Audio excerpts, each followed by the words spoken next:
A well-deserved rest at the appropriate pint inn, and the friends set out to resupply before reporting to Bunahver Citadel as requested.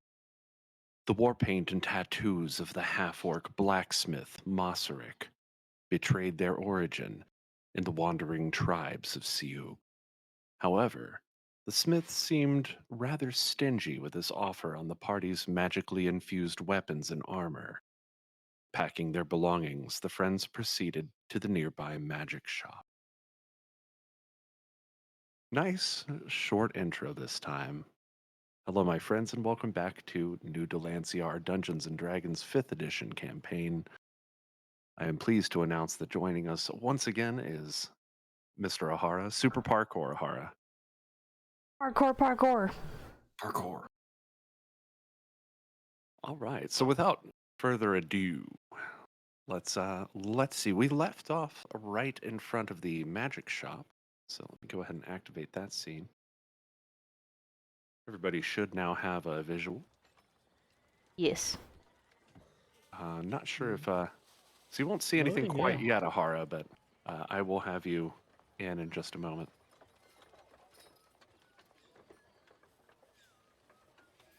Everything all right? Everybody see everything okay? Still loading in. Yeah, still waiting on the load. Oh boy. Come on, not after all that praise. There we go. I was going to I'm say, good. not after all that praise we just gave before the start. After we just praised you, come on. Okay, yeah. All right. So you stand outside of the magic shop. Called again?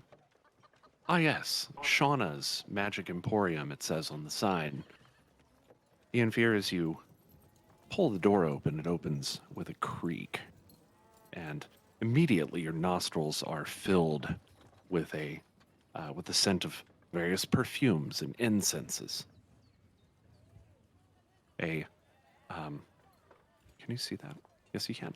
A sort of tall and lanky figure stands at the robed figure stands at the desk before you, and donning a mask as you come in, or as you place your foot into the door, says, "Ah, yes, welcome. Greetings. Have a look around, but please do not touch me." Oh, no worries. I understand. We've heard much about the issues outside Bunahver. We have some items that we believe to be of great value. Unfortunately, it seemed that the first person we took them to did not see them quite as valuable, but we think that you might understand their intrinsic value more than he does. Ah, yes, the blacksmith, yes? Yes. Of course. Please, let me see what you have. And do you mind if I look around and shop while we set the items on to be examined? Of course, but please refrain from touching me. She Understood. You can she's got the mask on, but you can definitely tell that she's like grimacing. Yeah.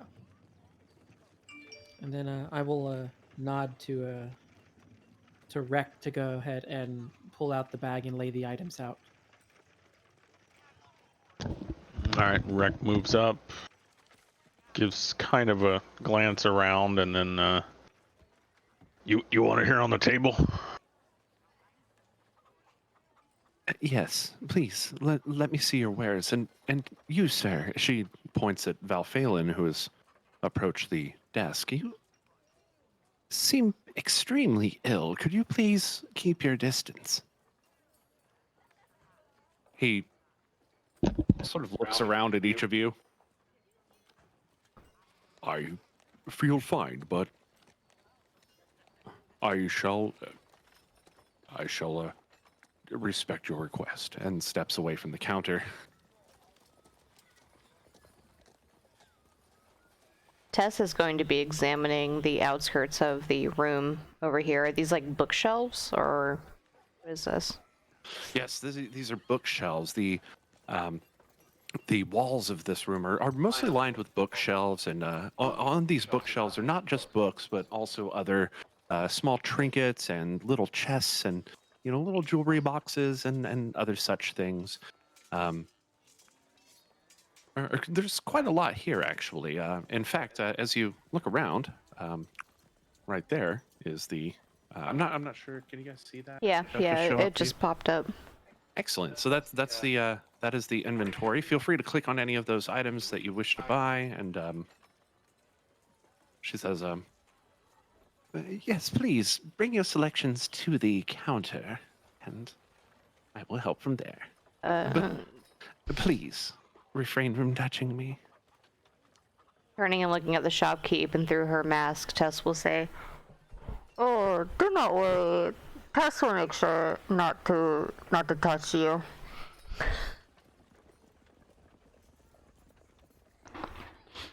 Thank you.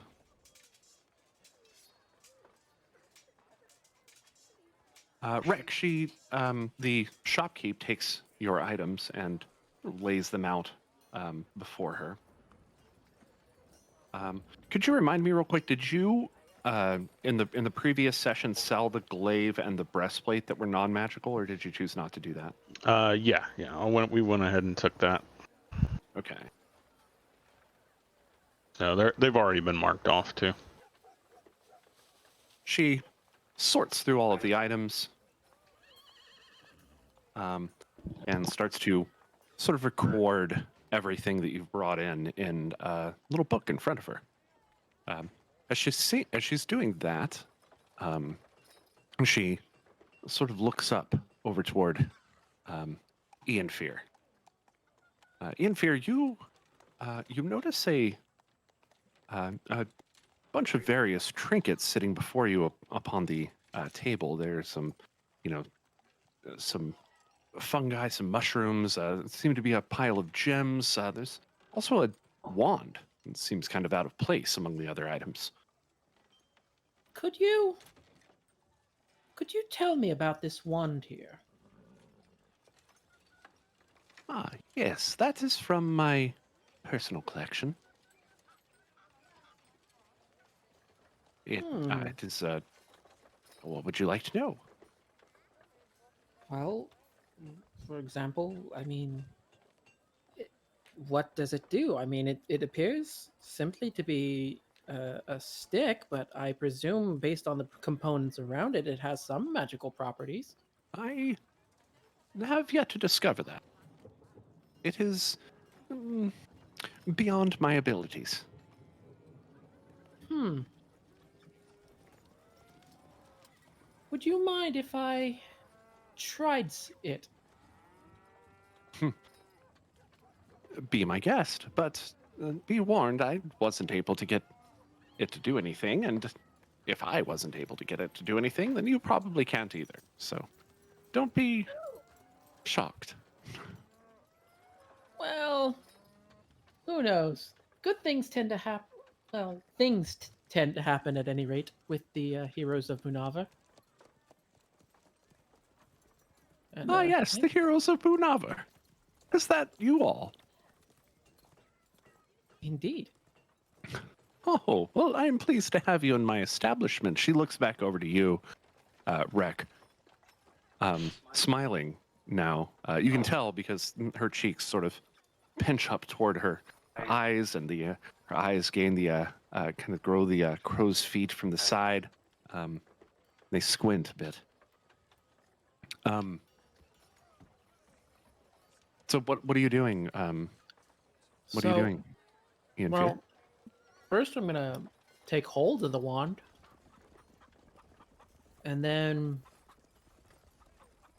Roll I a guess- d20, please.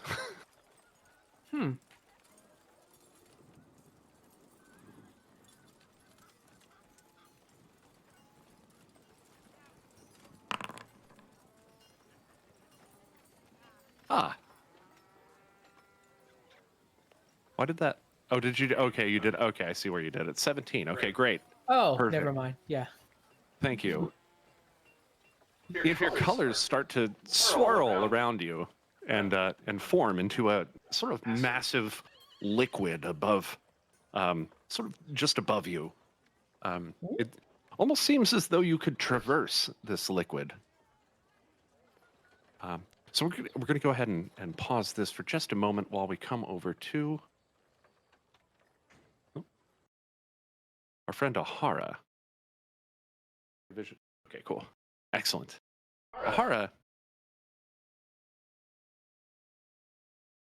you've been in the Nine Hells for some time, and as you escaped from the dungeon at the very prominent fort that seemed to be kind of out in the middle of what seemed like nowhere, making your way back,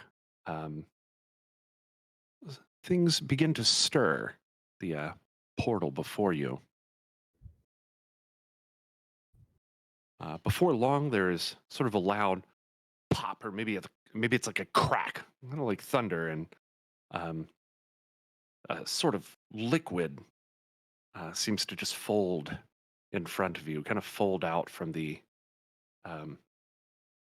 center of this portal.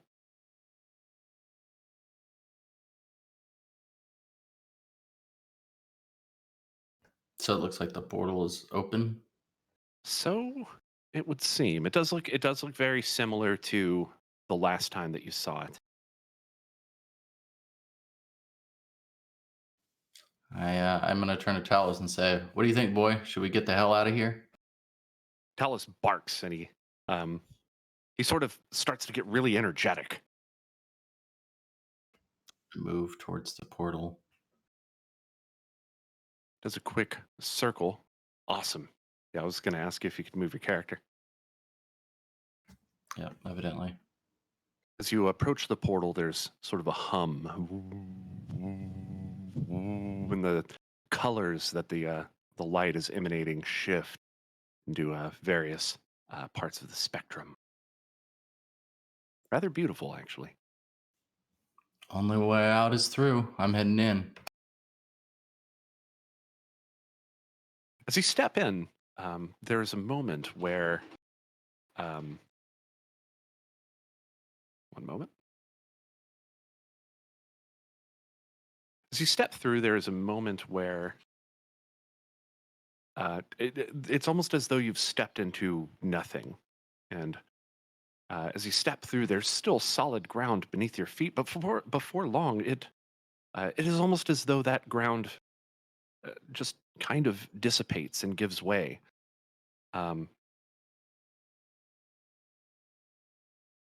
Do a little bit of setup. Sorry, guys. Suddenly, you are falling. Not very quickly, mind you, but you are falling. You can kind of feel the air pressure, or the air sort of moving around you. And as you lean around to look beneath you, there is a light quickly approaching, and you fall into a room filled with purple light and the smell of various incense and perfumes. Ianfyr, Ahara falls on your face. Please roll a dexterity check.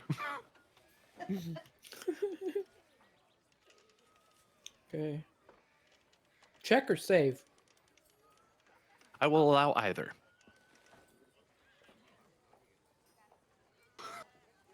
Okay.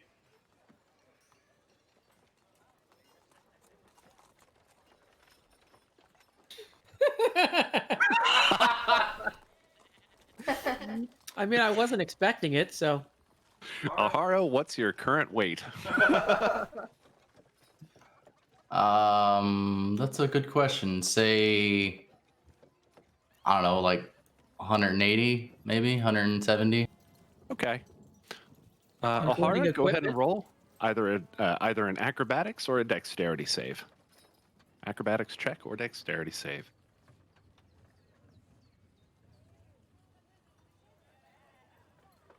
27. That is a 27.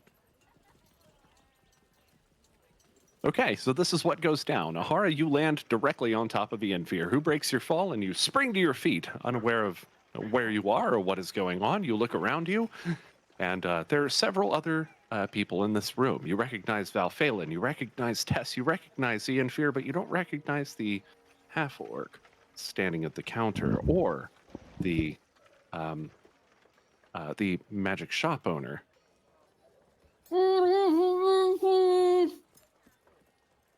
Rek draws his shield and warhammer and is like, "What in the blazes?"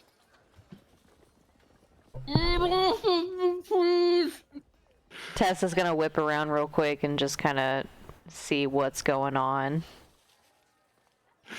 Talos's butt is still on Ianfyr's face. Wait, Tess recognizes that wolf. Is that Talos? Hell. Tess thinks maybe You should Ahara move, should boy. get off Ianfyr. Talos obediently, tail wagging, hops off of Ianfyr and immediately approaches the strange half-orc, sniffing. Can I get a sense of if I feel that there's any sort of danger in this situation? Roll an insight check. I'm gonna insight on the wolf. Okay. Oh no. Rek, you read. So Ahara, you do not sense any danger from this person. He's just wary that you sort of dropped in out of nowhere. Rek, you put your hand forward, and the wolf sort of sniffs it, and immediately backs off, and as though it doesn't want to be touched. Oh. It's all right. It's all right. Oh, okay. He doesn't like strangers.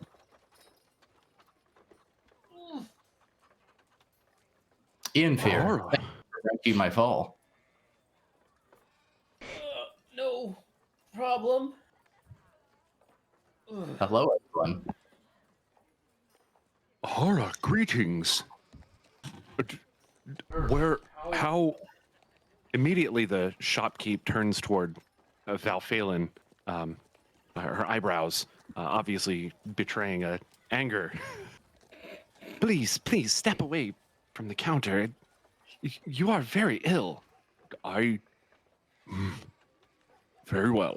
And he steps into the other corner of the room. Tess kind of looks questioningly at the shopkeep and says, but he was nowhere near you. What makes you think our friend here is extra ill? Tess does not know. He seems ill to me. I would prefer it if he keep his distance from me. No offense, of course. This is not not to say that you're a bad person or anything of the sort. Just that I really don't want to catch what you have. Legitimate question, though, Tess says again. Why do you think he's extra sick and not us? You've got Rex standing right next to you. You've got a wolf who could be dirty. But yet you look at Val in specific to say he is sicker than the rest of us? Sort of magic that he emanates is not natural. Magic? There are perhaps some things in this world that I lack an understanding of.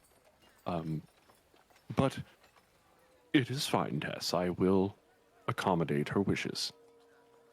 Well, Tess refuses to spend any money here, and she's going to take a step back and just stand next to Val. Regardless, though, welcome back, Ahara. Tess missed you. Where have you been? Hell. Oh, yes. Yes, Tess was worried we left you behind, but we hadn't seen you. We didn't know if you got out. I had some run-ins. I got captured. I escaped. I was captured. I escaped. I found the portal, and it dropped me here for some reason. These That- portals have been very strange things. We also crossed through a portal within a dungeon beneath a fort, and it took us nearby to the old dwarven cave, which Rollo Tanglestrad led us to, if you recall. I do. That's very interesting. Why is there a half-orc? I would also like to point out at this point, Ahara, that everyone around you is wearing masks. And why is everyone wearing a mask? Totally It's, slipped my mind earlier. It's apparently disease that we thought we were making headway into stopping managed to somehow happen even without the same circumstances. So these masks protect us.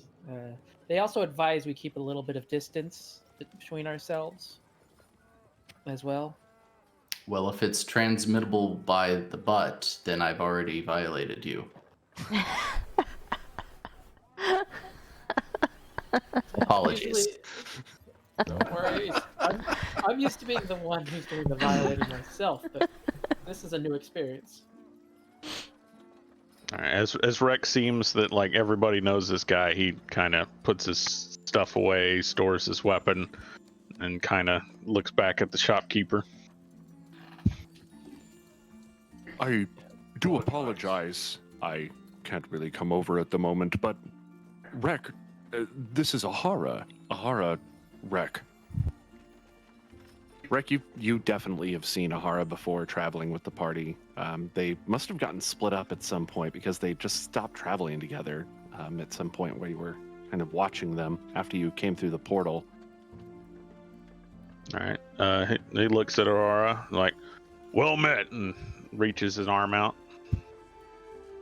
I'll look to Valphalin and nod and reach my arm out and say, "A friend of Val's is a friend of mine." Clasps his wrist and shakes, gives him a nod. Well, glad you made it. Val's eyebrows raise and... I know not what happened to you on the other end of the portal, Ahara, but I'm glad to hear that you still refer to me as friend. Of course. Nods as well. Rek looks him over. What kind of gear and weapons is he carrying? So he's dressed. I'd be dressed like a ranger, mostly leather, studded leather, arrows and bow and short swords. Well, does any of it look like the stuff that we had gotten, or is he still outfitted on normal equipment? He seems to still be outfitted on what appears to be normal equipment. All right. So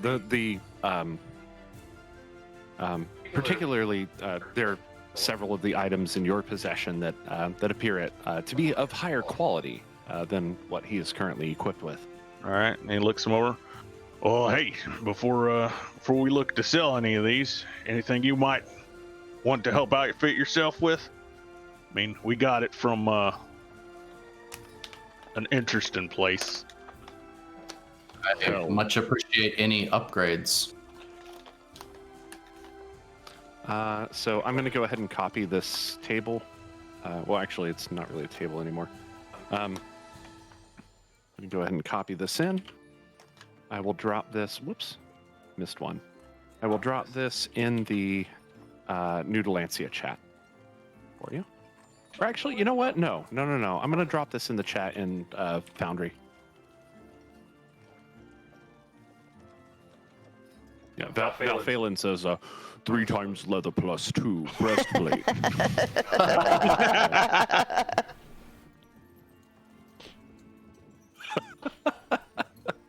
The speech bubble was pretty entertaining, though. I could definitely use the leather and the longbow for sure.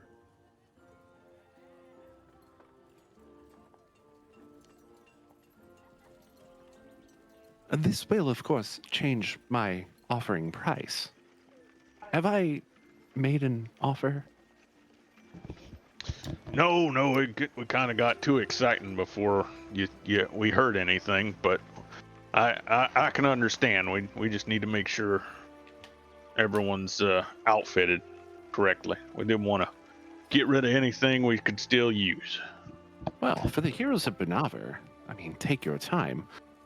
I will, of course, be a bit more fair than I am with most who come through my doors. And furthermore, half-elf, your name, please. I am Ahara, and you are? Oh, no. The other half-elf with my wand. I am not half. I was confused. Of course, it's Ianfyr. If you wish to purchase that item, might we say 50,000 gold? Well, let's just say we'll consider it. I see. But we'll have to see how things work out with the items that you're looking to purchase. So, Ahara, you can go ahead and add leather +2 to your inventory, as well as a longbow +2. If you need any help with that, let me know. Okie dokie.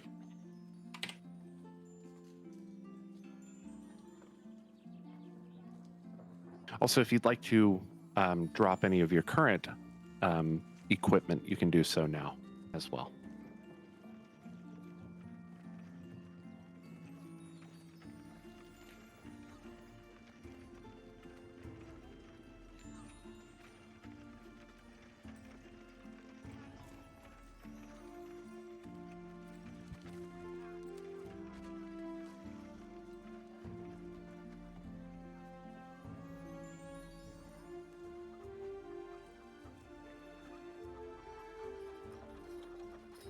Whoops. Anyway,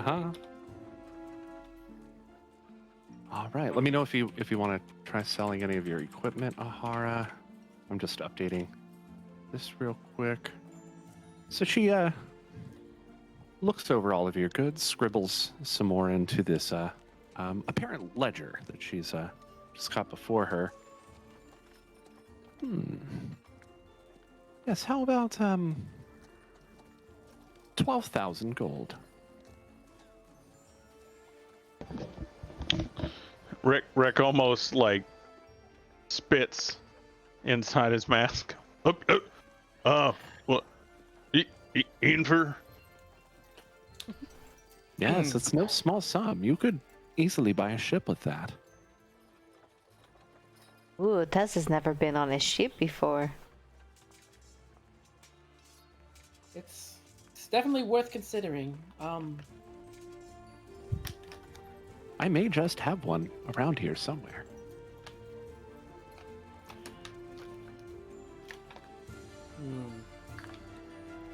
I am interested in this ring.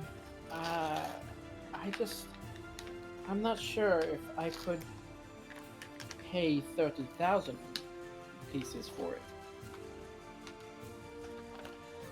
50,000, and that's okay. Wait, are you talking about the wand? Yeah. Ah, yes, 50,000 actually.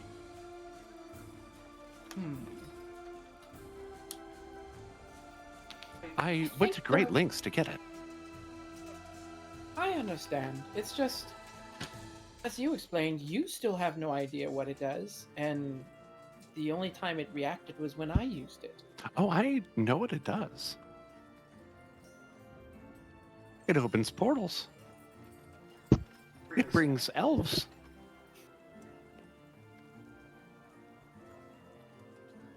But 50,000 gold.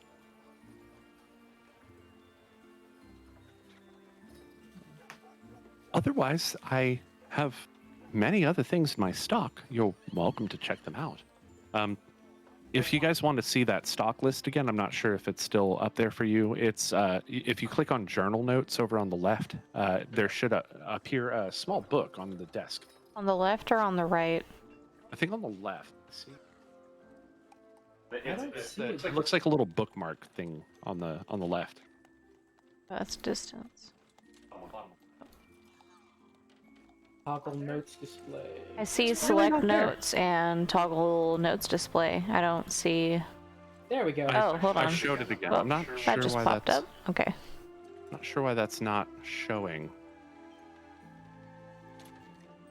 That's okay. We will. I dropped my equipment in the chat, just the Ah. studded leather and longbow I had.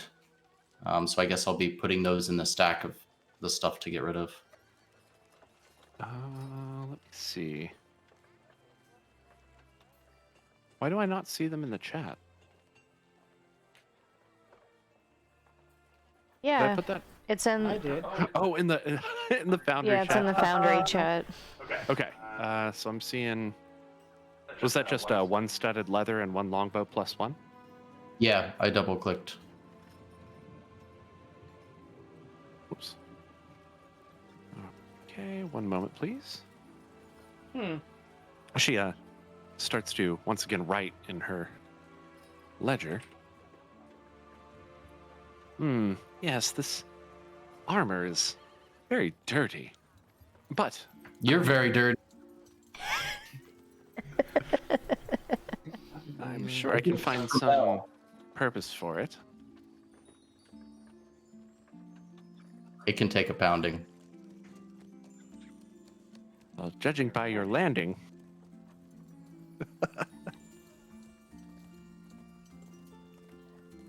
Doesn't list the price. Sorry, one moment.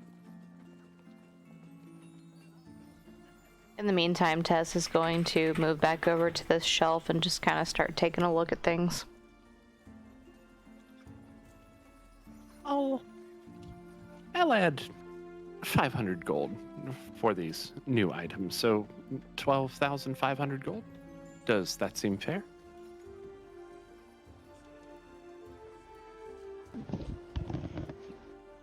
Hold on. And Rex steps over to Ianfyr. Like, what does that sound? Whispering. Does that sound all right? I don't know. That does sound. And I'll start whispering. That does start to sound a little bit much like the city prices would pay. So good. Hey, take it. I think it would be a fair price for us to ask. Oh, okay. All right. Sounds good. Rex steps back over. All right. We'll begrudgingly take this offer.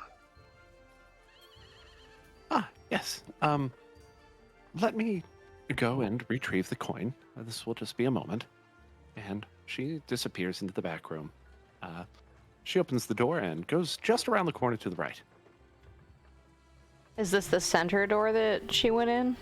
Yes, the center door she went in. While she's in there, can Tess reach out and test this doorknob that she's near to see if that back room is open? The door opens. Oh, sorry. She takes a little peek in. There's a bed in here and a chest in front of the bed. There are two candles. Both of them seem to be lit. And there's some various other pieces of furniture. Tess closes the door and then backs up. Thinking about that chest that she saw, but she's too good to go in and loot someone else's chest. It's not very heroic-like either. It's not, no. She just got curious and peeked into the room. So now she's like, oh, what have I done? And she's just standing there. The shopkeep comes back out after a time and sets a large sack of coin on the table. She gathers your items, places them behind the desk, and scribbles a line in her book and underlines it. Yes, these will make excellent additions to my collection. And so much magic infused here. I can disenchant and enchant things. Thank you very much, heroes of Bunahver. Before we go, tell me about this ring that you have in your inventory. Um, hmm. Which way? Which ring? It lists the ring of spell storing. Ah, yes. The ring of spell storing. It holds spells in it. You can cast spells at it, and it will store them until you're ready to use them. Very, very handy. Occasionally, I will cast Good Berry on them, and then I will have many berries. And what are you asking for it?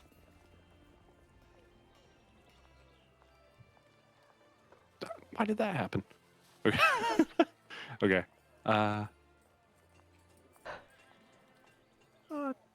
26,400 gold. A modest sum.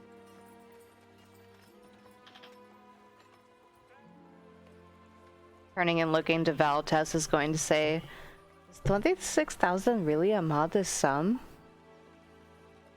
For a ring that stores any spell that you cast at it, that seems pretty useful to me. Tess has never heard of such high prices. Rec looks through the bag of coinage, and what is it? Is it all gold? Is it a mix or? So it's a mix, but it equates to 12,500 gold. So what would that be, like 12 platinum? No.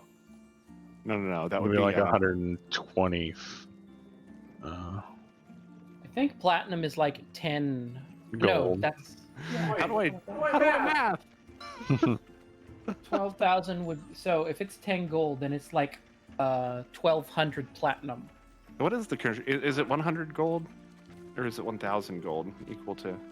I think it's 100 gold equal to is it? I is thought it was platinum? 10. Are we playing with Electro? Yeah, I think it's 10. Or maybe No, it's 10 it's electrum. 100 for sure. I think it's 100s are the exchange rate. So you've got 100 copper is equal to a silver, 100 silver is equal to a gold, 100 gold is equal to an Not on electrum. here. Yeah, not on here. Where are you seeing this? You're saying on here, but I don't know what here is. D and D. Come on. Yeah, standard exchange rates. Platinum pieces is 1 gold. No, Here we 10 go. gold. Put that in. I'm gonna put that in. Put this in the chat for New Dalancia. Okay. Right. So you can really kind of put that in however you want, but 12,500 gold is how much you just earned for all of that gear. Yeah. All right. Well, then Rec's gonna divvy out 1,500, and then he hands the rest of the bag to Val Phelan. Like, all right, I got enough for me and my tribe. So, I guess divvy it out between the rest of the group and make sure it seems fair.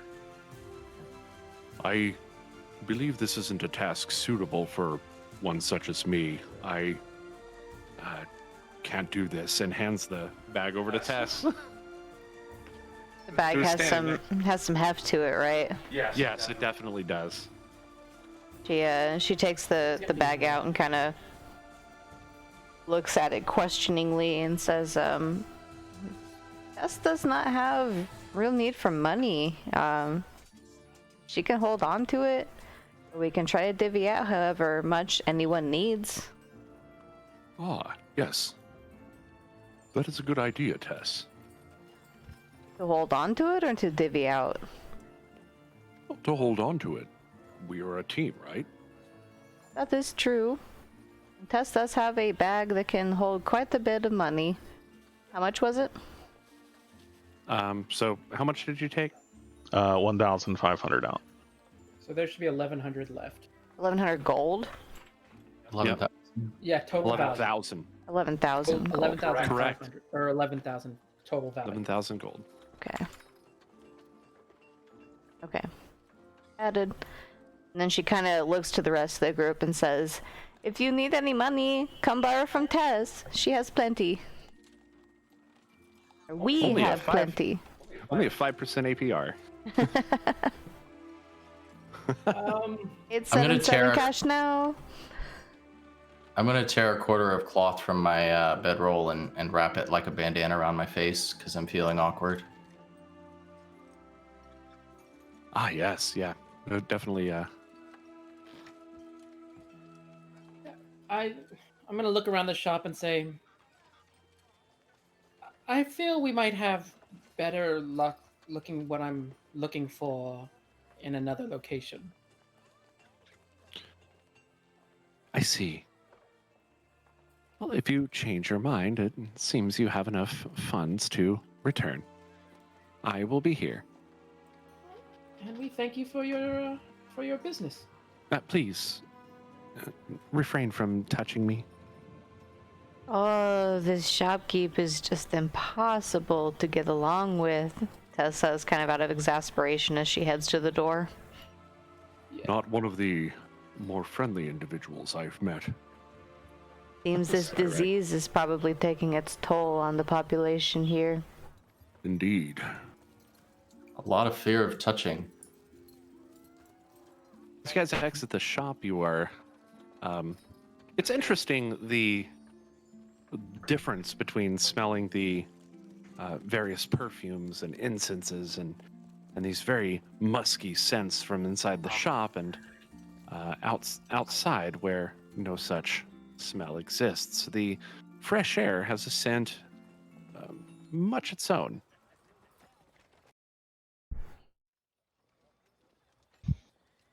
Well, I believe we've shopped long Did y'all enough. notice it smelled funny? Indeed. Smells a lot more like fresh air out here as opposed to being absolutely suffocated by all of those smells inside. It reminds me of the incenses that they would use at the temple, The the temple? monastery. Well, at the monastery. Monastery. Yes, where I grew up. He grew up on one set of stairs.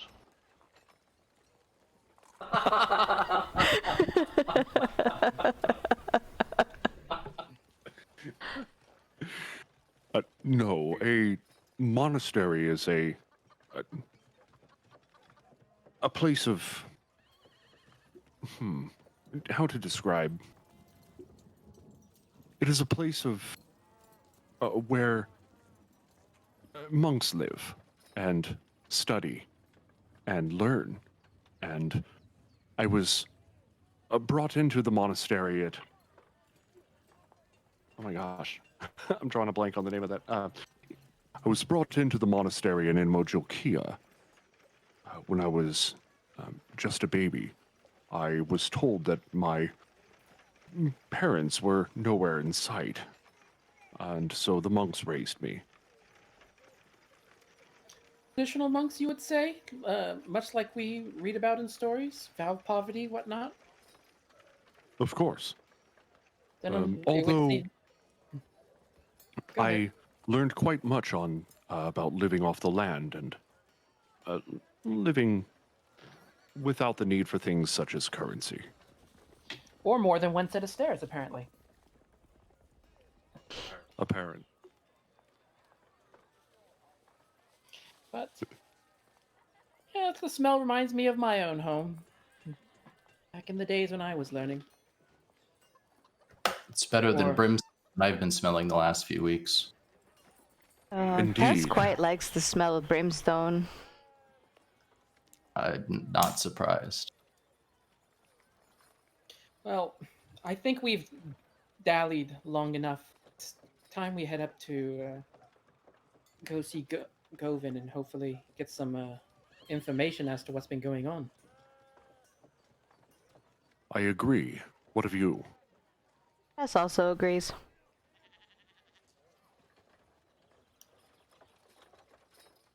Ahara, it is strange that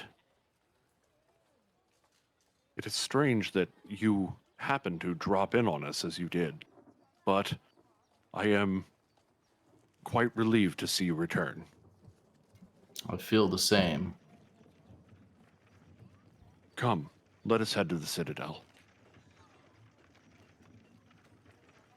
All right, so you guys head out from the Market District, which is, like I said before, about right here. Wait, no, hold on, I didn't draw. It's right here. And head along the road past the appropriate pint in here and to the Citadel.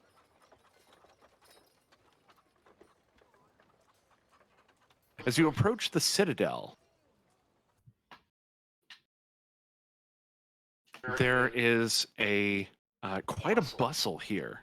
Unlike the rest of the city, where everything is very quiet and there's not a whole lot of activity at current.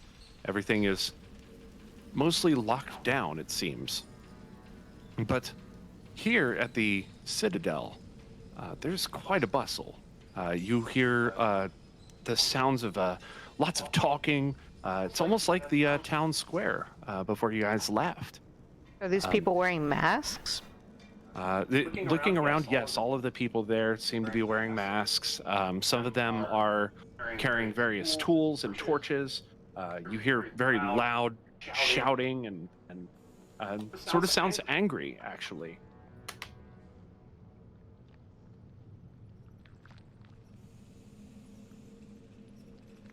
We need to see what's going on. You guys want to move in closer? Tess is going to trail behind the group a little bit because the sounds of anger make her a little nervous. So let's say you guys get within a few feet of this place. As you round the corner through the great gates, there are a bunch of people that are gathered around, and in front of the Citadel, there are you see a bunch of friendly faces and some not so friendly. Let me see, how far are you, Ahara? You can probably see this pretty clearly. Toward the entrance, you notice a very interesting character wearing a robe, and the robe now, the hood of said robe pulled back. You see the facial features of one Rollo Tanglestrad, who seems to be accompanying a very prominent-looking dwarf, who is turned and addressing the crowd.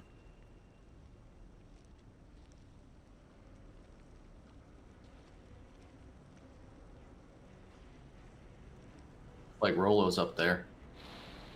So looking at this crowd, does this look just like ordinary townspeople? They do. They do appear to be ordinary townspeople. Some of them seem very angry. So I'm gonna use my bonus action off my cloak of many fashions, so that it sort of transforms into sort of like commonplace type clothing, with the hood up over, and I'm gonna tell the others, lay low. I'm going to listen in and see what's going on. Ahara, you may wish to don your hood, cover your ears. Indeed. I'll pull out my hood. Tess also pulls her hood up, but she's going to stay behind, let Ianfyr try to get the eavesdrop in. Valphalin also kind of ducks back toward the wall and pulls his hood over his head. The dwarf steps forward and, addressing the crowd, says, "Your leaders here in Godbury have been lying to you. This disease was started not by natural causes, but by magic users. We should flesh them out, imprison them for what they have done, dissect them and find a cure." And you hear the crowd, "Yeah!" They lift up their various tools and torches. Behind him, Govin and Govin, Kimrim, Antarius, Healthius, and the young dwarf that you met at the blacksmith prior. Kimrim steps forward. No, this is not right. Just because it is a magical disease does not mean that it stems from all magic users. This is wrong. I'm gonna start making my way back to Tess and the others. Tess kind of scooches over and makes room for Ianfyr to kind of lean up against the wall a little bit. Right. So I'm gonna lean in close to Tess and say, "This is sounding really bad. I have an idea, and I need you to play along with me." The dwarf steps forward once more and says, Perhaps it is Kimrim who has perpetuated this disease and caused many of our people to fall ill. Perhaps it is her lack of action that causes so many of our kind to die.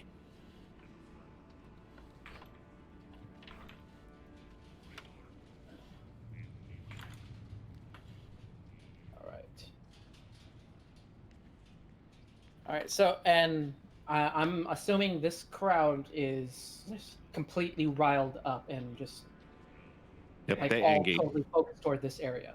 They Angie." So, What was the Kimnim name? Kim Rim? Kimrim. Kimrim That sounds Godbury. familiar. Yes, So- yes. She is a very That's a famous friend of mine, isn't it? Well, you've heard of Kimrim Godbury. She is a, actually, yes, I think you have met Kimrim Godbury before. She is actually a very important figure in dwarven culture. She is a expeditioner and a historian and an archaeologist and, Yeah, I saved her- her from assassins. indeed, you did, didn't you? Didn't you? All right, I'm gonna step up. Hey, you can't talk about her that way. Suddenly, the crowd goes silent. They turn and they look at you, this large half orc. Most of these people very weak looking, and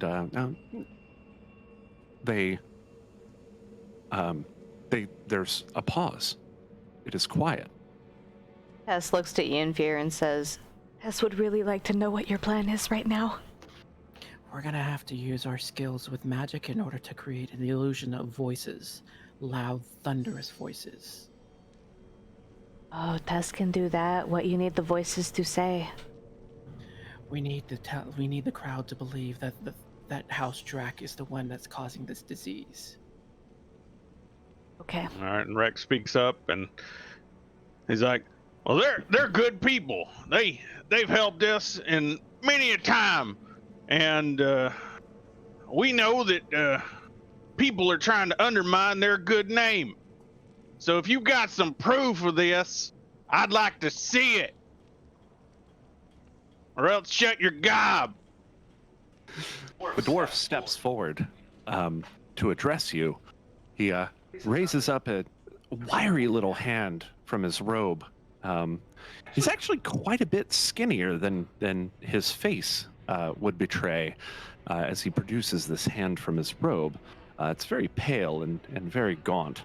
He says, Ah! But the disease, that is a magical disease, is all the proof that we need. All right, so what I'm gonna do is I'm gonna spend a sorcery point to use my metamagic skill of subtle spell to okay, cast a spell without any verbal components. All right. And using a gesture, I'm going to use my. Is it this one? I'm pretty sure it is. Let me see if I put it in the chat there.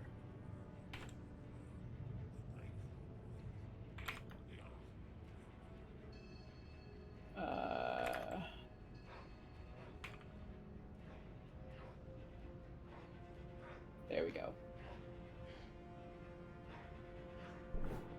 So I'm going to cast my Prestidigitation cantrip, and then I'm going to use it to create sort of like the sound of like booming thunder, like as if there's like, clouds of lightning suddenly starting to just, thunder forth all across the area. Okay. And Okay, and you're doing this using subtle spell. Yeah, so I'm using a sorcery point so that I don't have to use a verbal component. Okay. And then using that, I'm also going to create. Let me see. Is it on this one, or maybe it's? There we go. No, so it's just going to be sort of like booming lightning. Sort of like as if there's a storm that's starting to brew forth. And then I look sort of over towards Tess and give like a knowing look. To do the voices for thaumaturgy, Yeah. at least? Okay. Well, let me... Why is it not giving me the option to cast? You know what thaumaturgy You is. have to, yeah, so if you do it in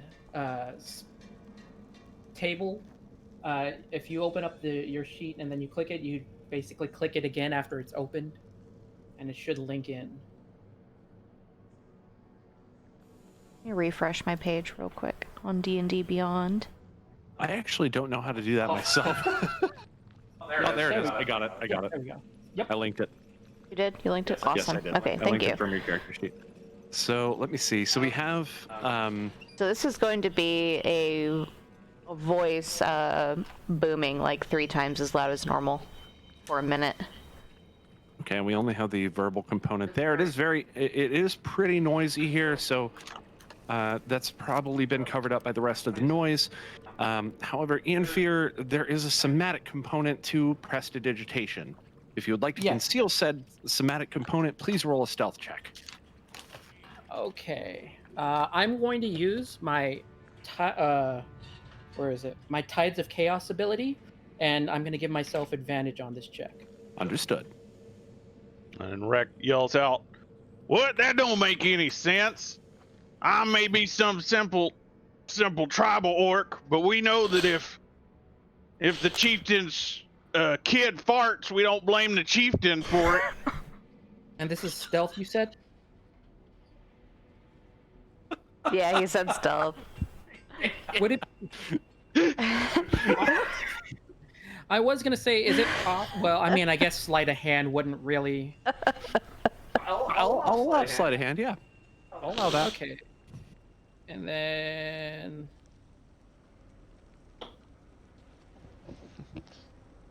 So I roll a 24.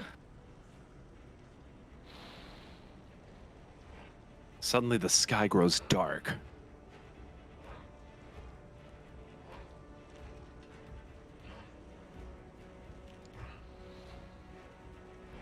Clouds roll in.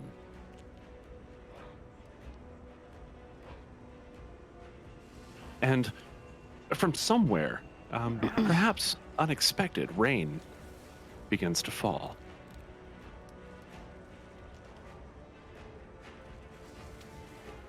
The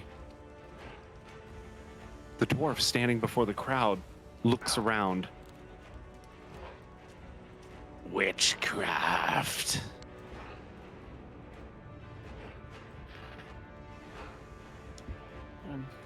To try and draw like attention to herself with her hood up, Tess can approach the crowd.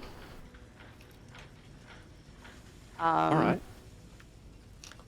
And she still has thaumaturgy going because it's like a minute long or something like that. I'm assuming she still has thaumaturgy, or we could do it again. Yeah, absolutely. Okay. And with her voice booming loud, she just starts speaking in Infernal. Making sure that although she's speaking Infernal, that the name Drach in specific is drawn attention to. So basically in Infernal, she's going to state like, you are all incorrect. Like this is the doing of House Drach. Drach is responsible for this. And even if they don't understand Infernal, they can hear the word the name Drach like twice, like in her sentences. The dwarf, suddenly his eyebrows furl and he appears panicked. He looks around toward Rollo, and Kimrim says, "What's wrong, Drach? You seem to have lost your nerve." The Drach sort of tucks his head down, pulls his hood over his head to guard from the rain, and he walks past the crowd, who begins to dissipate. Rollo, Tanglestrand in tow. And as he passes by you and makes his way through the archway, you can hear him mumbling, "Godbury, scum."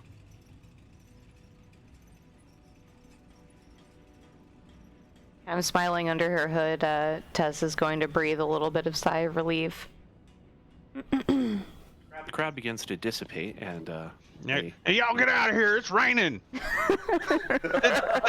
Didn't your parents give you the sense God gave a goat? And Maintain social distance. Maintain social distance. And make sure you keep your mask on, all of you. please keep your mask on, everyone. So the crowd dissipates, and they all start to head through the gate, past you. Val chooses to keep his hood drawn over his face as everyone begins to disappear. The Drach liaison and Rollo Tanglestrad disappear along the road. Quick thinking, Ianfyr. Well, this works for now, but unfortunately, crowds are easy to rile, and we've only bought ourselves some time. And then we'll slowly approach towards Kimrim and the others. We're gonna wait till we're sure that the rest of the crowd is gone away, and then we'll slowly pull their hoods up to reveal, or pull the hoods back to reveal ourselves, and say we must reconvene in the castle immediately.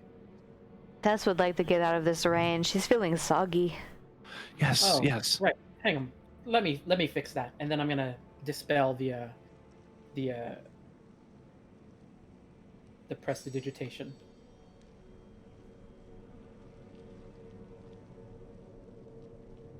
All right. Oh, I have to go feed the dog. I'll be right back. Okay. All right. So the rain and the clouds dissipate. Just to be funny, I want to. I'm gonna cast Create or Destroy Water, and I'm gonna have it centered on Ianfyr, essentially, so that it's just raining over him. You create 10 gallons of clean water within range in an open container. Alternatively, the water falls as rain in a 30-foot cube within range, extinguishing exposed flames in the area.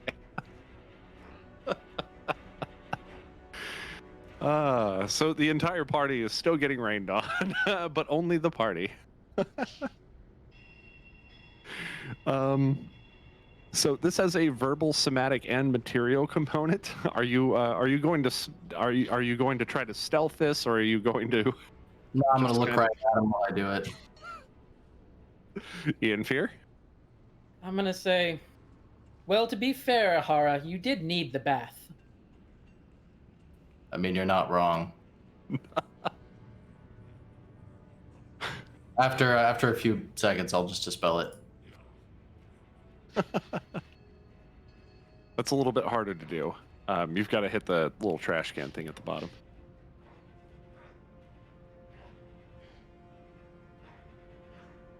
Just like that. I didn't see the trash can. Huh. Interesting. I wonder if I'm the only one able to do it. I'm not sure. Check on Probably that is a little bit man. later. Anyway, let's get inside. Kimrim gestures to you all and, yes, please, come inside. Let us talk of current events. All right. So everybody heads inside. You guys can go ahead and drag your characters in. Let me do a little bit of organization here.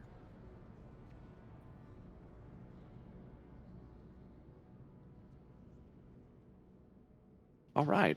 As you guys enter the Citadel, for your benefit, Rek, as you walk in, this is unlike any city that you've ever walked into the castle before. Quite a lot fancier than most. In that it's very decorated as you walk in. There are many picture frames hanging upon the walls, many of which don't actually portray pictures, but seem to have various texts and other sort of documents. There are very ornate and old-looking pieces of furniture about, and plants, and just you've never seen anything like this. It could be that this is a bit of a taste of, more prominent dwarven culture, or perhaps not.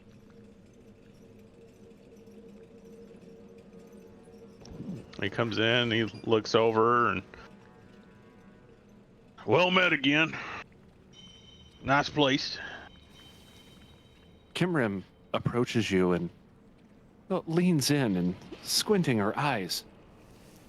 Oh, my old friend. Rek was it? Aye, Bloodstone. Rick Bloodstone. Oh, it's good to see you. Her, yeah, even beneath the mask, you can tell that she's just got the biggest grin. And she comes up and almost glomps you with a big dwarven hug and almost lifts you off your feet. Hey now, hey. Got it. Govin approaches from behind her. You know this boy? Of course. Rek saved me from assassins. Oh, what an adventure that was.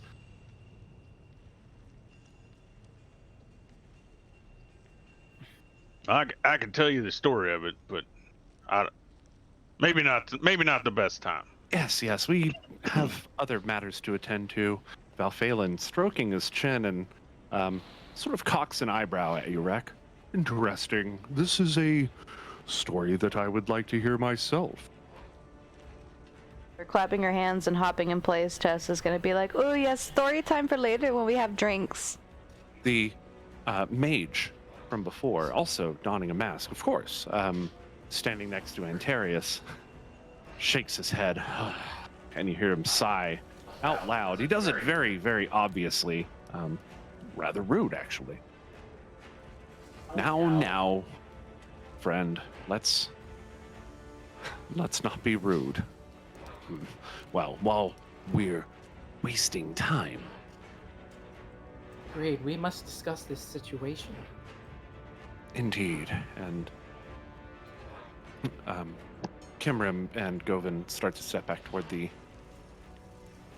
desk that is sort of the centerpiece of this room, behind which sits a very fancy-looking chair, very almost throne-like, but very official-looking, and definitely not like a very large like throne, like a king or whatever. But it's very fancy, very padded. As you look around the room, there are various other historical pieces here. Like I said before, there are many picture frames and things like that bear art and documents. There are plants about the place. There's suits of armor that look ancient standing in the corners. A great bookshelf sort of tapers into this huge loft that sits above the this main foyer area, and a figure, the figure of the young dwarf from before, stands staring down at you from above. 2 staircases lead up to that loft, and you can see some torchlight coming from up there. Oh, How much do you know? well, we only just got back ourselves within the previous day. We were transported through the mirror uh, into a hell-like location. It it was difficult. It was hell, Ianfyr. I would describe it as hell as well. Well, it was certainly it certainly felt like hell. But I have no experience with hell myself that I can tell you what it was or wasn't. That Either is way, a fair assessment. My only knowledge comes from all of the books that I read in my youth. but what of you, Kimrim? We left you with the document. What have you discovered about it? Well, not much, I'm afraid. We set out from Dintherum with the rest of the expedition, leaving a few guards behind to ensure that none of the walking dead emerge from beneath, because that would be tragic. We sealed the entrances, and when we began our way back, we received word that a disease had begun to spread. From where, we were not sure, but given the stories that we had heard from you lot, we decided it would be best if we returned to Dintherum, collected the mirror, and we have brought it here. It is here, waiting for you. Something tells me, though, what we discovered in those pages. This can't be a coincidence. There must be something involved with House Drach and what's going on.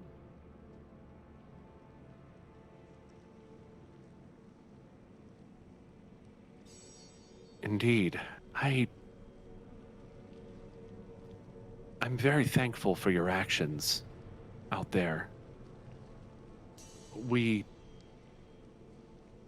had several of these attempts to place the blame on House Godbury from House Drach. We can only assume it's related to the documents and the happenings at Dintherum. But we know not for sure, of course.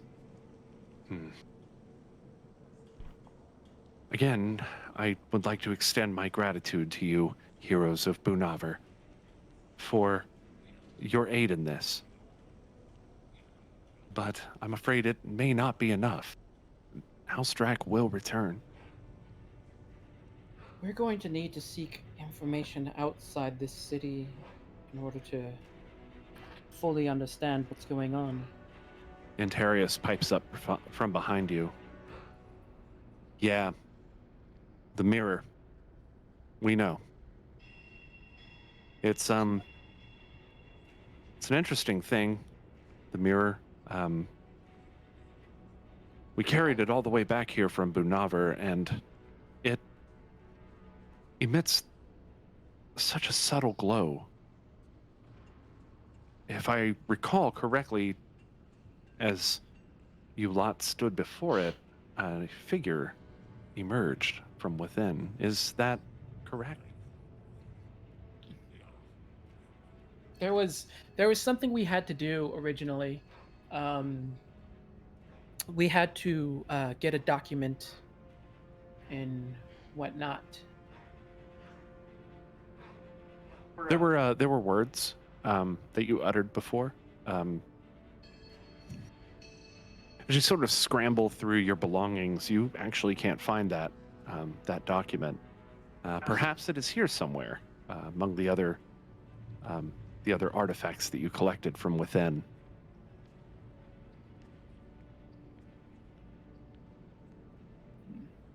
More than anything, Tess just wants to be reunited with her little bird friend, Skrito.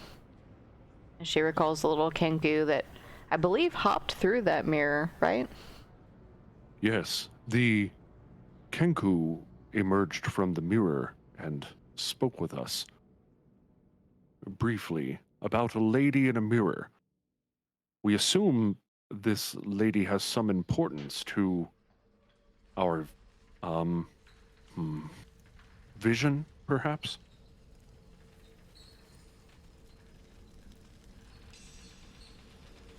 Without failing, his eyes shift. He's clearly kind of struggling with the thought of having been in two places at once.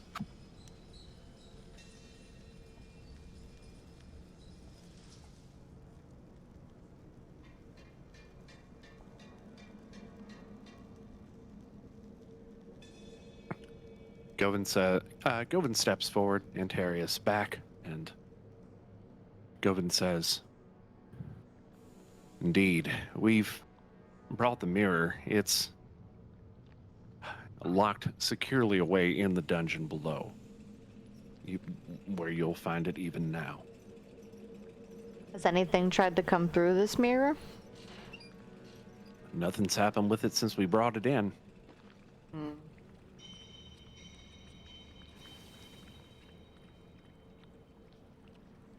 Tess, for one, is actually kind of interested in seeing if she can figure out the origins of this disease. She's quite well studied in medicine, if you wouldn't mind showing me to a ward or something. Ianfyr is actually going to give a little bit of a sigh and go, I think there's only one place we're really going to find this information. Kimrim approaches you, Tess, and sort of bows her head down. Alas, there is no ward anymore. We tried for several weeks, several days maybe. As she approaches you, you notice that her eyes are, that she has bags under her eyes. She looks like she hasn't slept in many days. We brought many of them just outside the walls here, and try as he might, Healthius... Don't invoke my name. She rolls her eyes. Healthius wasn't able to cure any of them. Not that he didn't try, but we dissipated those efforts and ordered everyone inside their homes, where they remain now. Hence, when you came in, you likely noticed that no one was about on the streets. With no medical ward, these people just die? There's nothing else that we can do. Healthius makes his rounds and attempts to discern some way to heal them, and as do our other medics, but we are, at current, without much help. And that's understandable. Do you happen to have a corpse I could possibly take a sample from to study along our travels? I believe we can muster that. She sort of turns back to one of the guards and gives a gesture, and they nod, and I would just walk like out the- like an inch Hold on. of skin or something from I'm gonna- like, you know, someone who died from I'm the actually disease. I'm gonna look towards Kimrim and say, have you heard word from Shalphaven? No, nothing from overseas, no. I think that's going to be the best place for information. It is one of the largest repositories of magic and knowledge.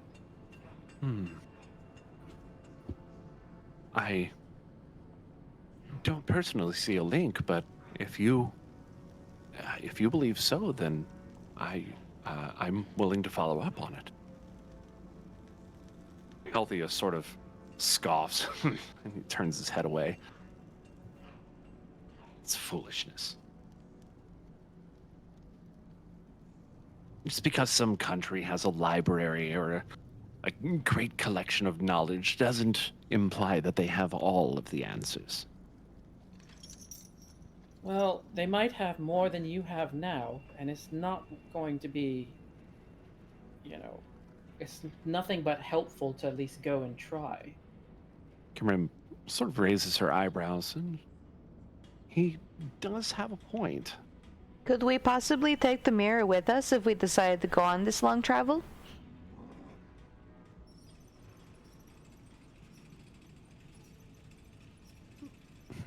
I see no problem with that. And Govin sort of steps in at this point, and he says, "Well, I don't believe that that's very safe, ma'am. I realize that even since we brought it back from Dintherum, that it hasn't been active, but you can't deny that eerie glow. Oh, it makes my skin crawl." It makes Tess feel at home, though. I suppose that is a very valid difference in perspective, even. Tess is just gonna stop and think for a moment. I gotta Honestly, AFK for a Govin, sec. It might be best for it to go in our hands anyway. It seems that its only reactions has been with us so far, and perhaps we're the only ones who can glean information out of it. I understand. If that is what you wish, then I will take you down to go see it. We can maybe get it pulled up on your wagon, and we'll set you on your way. Where'd you say you were headed again?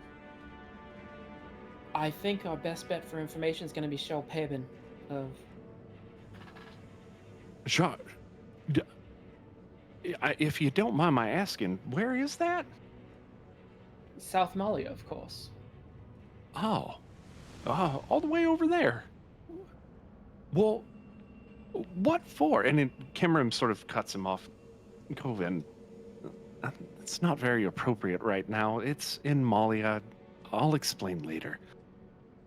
Oh, whatever you say, lady. I'll take him down into the dungeon, and we can take a look at that mirror. All right.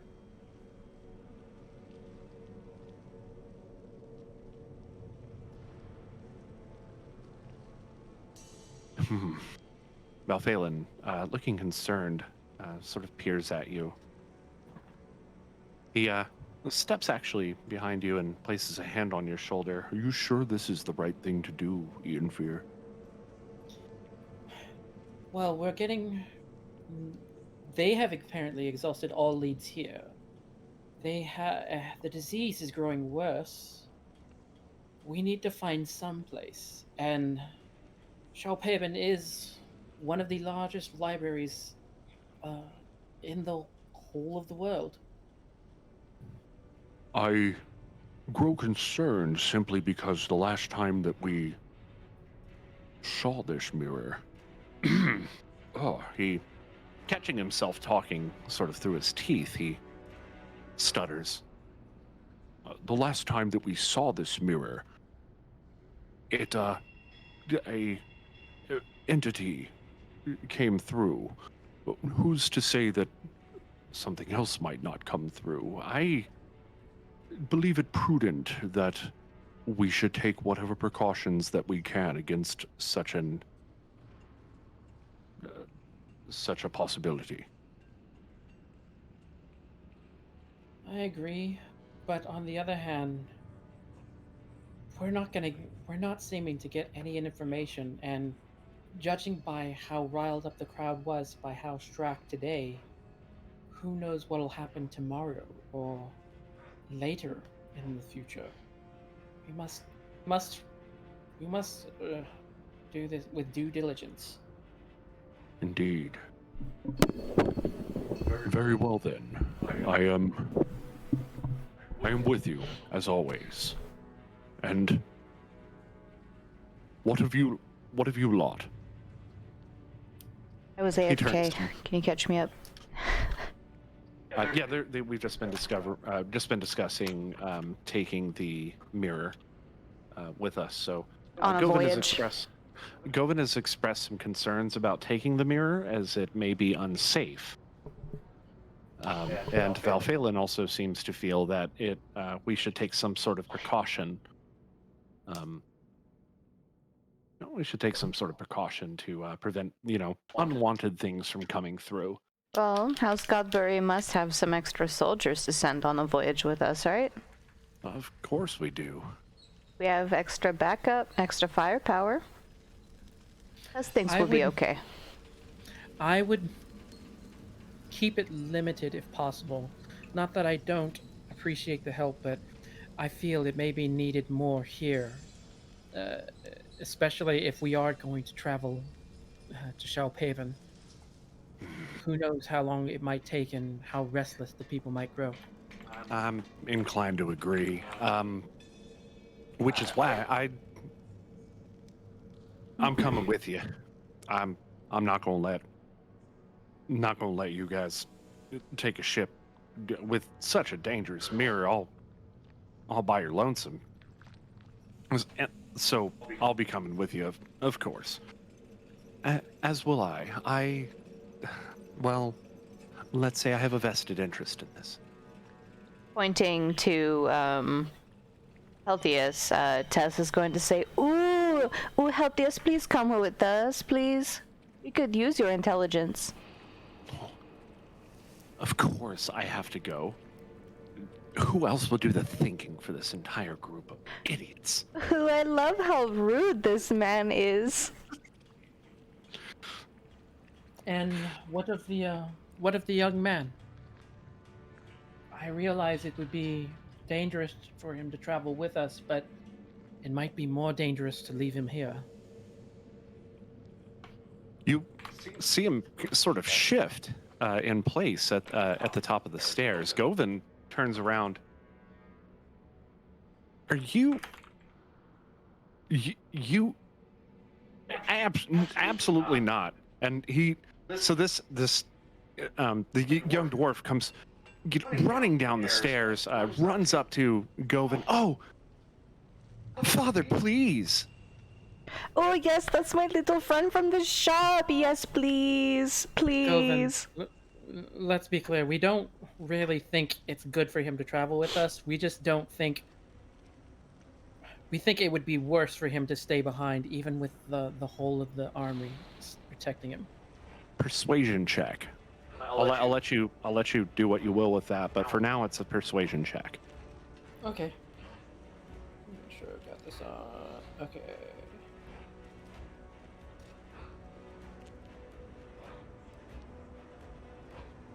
$24. Right. I see your point. Leave him here, he might go getting himself in trouble. The young dwarf sort of puffs his chest out very proudly. He says, Father, I won't let you down. I just need to, I need to get some things. I will be right back. Don't wait for me if you need to go into the, you know what? Don't listen. I'll be right back. And he runs up the stairs and disappears into another room.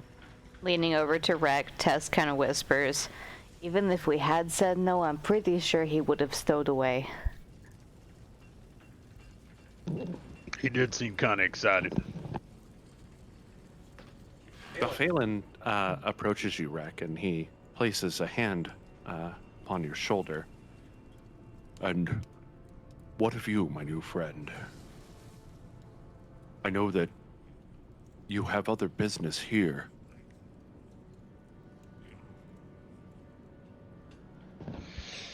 Well, if I can make some arrangements with some of this money, I can maybe get a wagon or something sent out to the tribe. make sure they're okay, give them what they need, and We do I have can- horses and a wagon that we had in our possession quite a long while ago. We might be able to use our own horse and wagon to send out. Kimmerim approaches Antarius, and they sort of exchange some very low mumbling. And Antarius then approaches you, Rek, and says, "Whatever it is you need, money is not required for this. I had the opportunity to meet your tribe, and I think that they're decent folk. I'll do anything that I can to make sure that they're safe. What is it that you require?" well, if anything, just making sure their needs are met. I figured get some supplies, like wheat and salt and maybe some animals. Send them down their way so I know they're fed. I know they can eat. They're safe. As you talk, he nods. "I understand. How very noble of you. I will make sure that a wagon is sent with all of these supplies that you have noted. Would you like us to send word when we find them?" Just let them know that I'm still out here trying to make sense of what's going on and hopefully make it better for everyone. "I understand. In fact," and he turns toward Kimrim with a bit of a grin, and he says, "I think I know just the person we should send to lead this expedition." Kimrim kind of cocks her head over to one side, questioningly. "I, of course, speak of the orc, half-orc, blacksmith, Masrik. What say you?" "Well, that's sort of an odd thing to ask a blacksmith, but I trust you." "Okay." And she turns to the other guard who remains here and says, "Make it so." And the guard nods and proceeds out the entrance. Make it so. No sooner does that guard actually leave through the doorway than you see the other guard returning through the same doorway. They almost brush shoulders as they pass one another, and that guard reports directly to you, Tess, with a carving of flesh. Oh, my sample! She claps her hands excitedly and holds both of her hands out side by side really flat so that she can gently take the carving. Gross. He places it into your hand and sort of grimaces, and you see him sort of visually like. She sniffs it right in front of him. Oh God. Excuse me, and he takes off up the stairs and through the door. But Tess, I wouldn't eat that. Oh, it does smell kind of delectable in its own way, but I wouldn't dream of it. Tess thinks she would get horribly sick. Oh, okay. She wraps it up in some wool cloth and then tucks it away in her bag so that she may study it while we're traveling. You will remember to wash your hands before you eat later. But will this not just add more flavor? Perhaps she could have a shower. She kind of like sniffs herself. Yeah, Tess does think it might be a little time to take a shower. I can start a fire if you need to burn your clothes. Oh no, never. Tess loves her clothes. They fit just fine. Yeah. The Rec's gonna turn back and be like, well, all right, I do appreciate all that you're willing to do. And I'm sure my tribe would appreciate it as well. Thank you. Of course. I couldn't imagine what I would do in your position. You are very strong.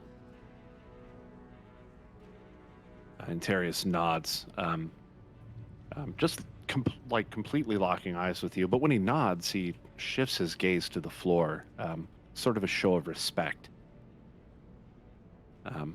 You've never observed this sort of thing before, but somehow you know that's what it is.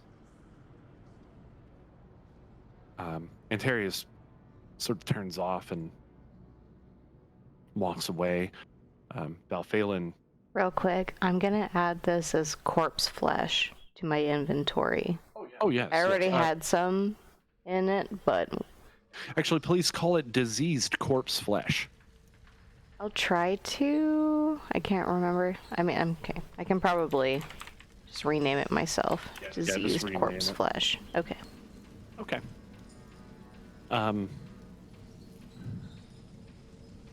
So Balphalin nods at you, Rack, and he says that is the captain.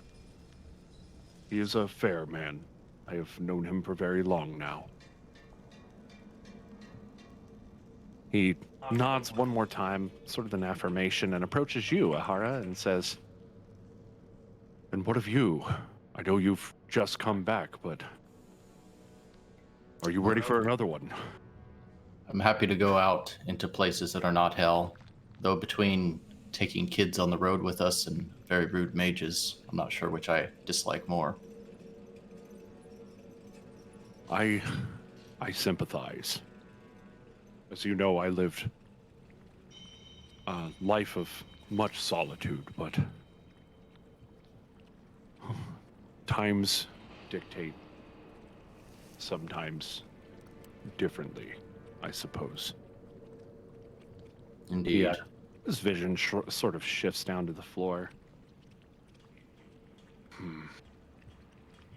Well, Govin steps forward between you and Antarius, Ianfyr, and says, "You lot would like to go see the mirror. Why don't you be following me now?" Agreed. Let's go. Let's go All see right. this mirror again. He leads you up the stairs here and to a door. I'll let you guys update your token.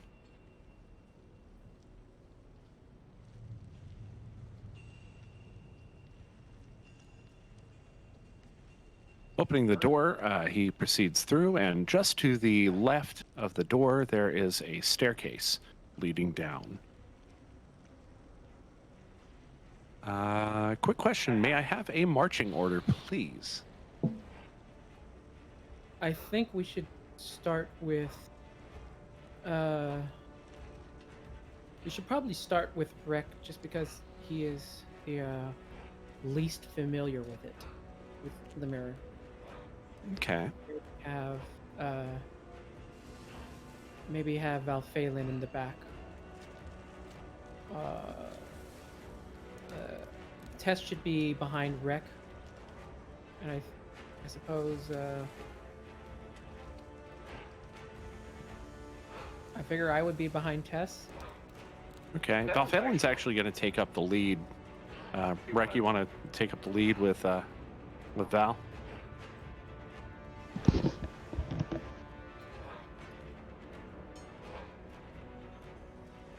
What was that? I'm sorry? Yeah, Rek moves up. Okay. All right. I think I've got a good idea what's going on here. I'm going to go ahead and So let's switch seats. Ahara's gonna bring up like the very rear. Is that right? Ahara and Talos. Sounds about right. Okay. In the rear with the gear and a beer. Yeah. Good shit. You got beer? Okay. So you the stairs are wide enough that you can actually you can actually go two at a time. They're about 10 feet wide after the initial entrance. Before long, you get to the bottom of these stairs, and the there's sort of a dingy, dusty, dry smell that emanates from this place, and it fills your nostrils as you climb down these stairs. Hopefully that's actually playing. Looks like it is. Okay. Govin, rounding a corner before you, Rex says, "It's just up ahead. Follow me." Heads off around the corner.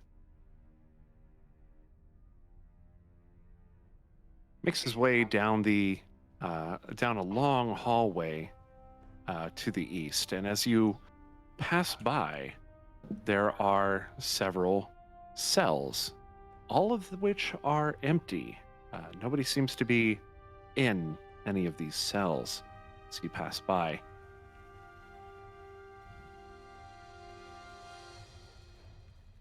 As you walk by, you notice that Val is sort of like turning to look inside each one, and just kind of examining the atmosphere and getting an idea of what all is here. Govin approaches a guard at the end of the hallway. The guard nods at Govin.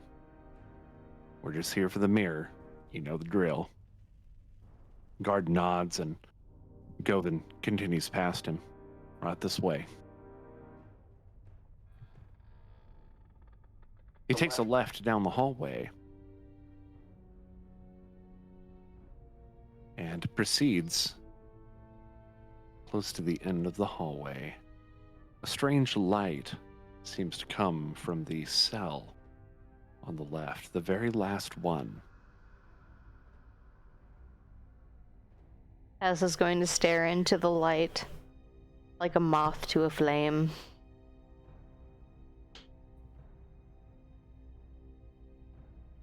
It's a swirling sort of light emanating from this mirror. You've never seen anything like this before, because when you walked into the room, in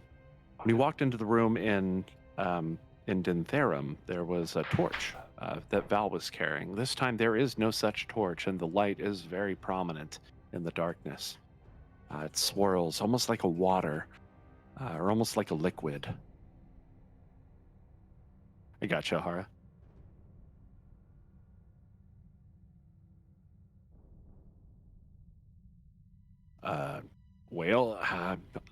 I'm gonna, and Govin sort of pushes past you. If y'all want to head into the cell and grab the mirror, you're more than welcome. Here's the key, and as he passes by you, Tess, he hands you the key to the cell. Tessa quickly unlocks it. You notice as you unlock it that Govin draws his weapon and his shield, and he looks rather nervous. Waving her hand a little bit, she says, "No need to worry, friend. Tess has this." And can I go ahead and step into the cell? Absolutely. And Govin says, "Oh, better safe than sorry." That thing gives me the willies. Whew.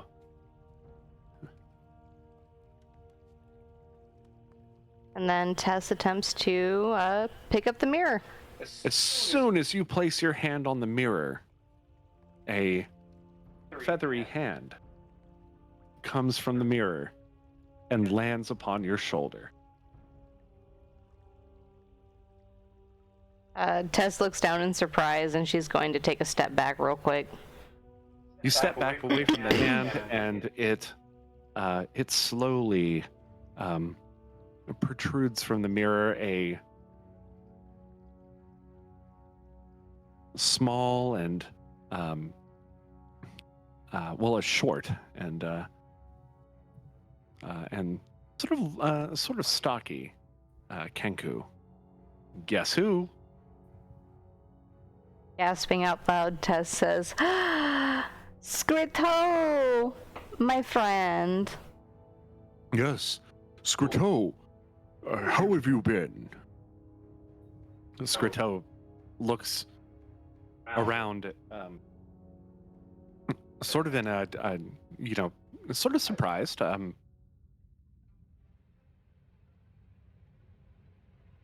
The mirror.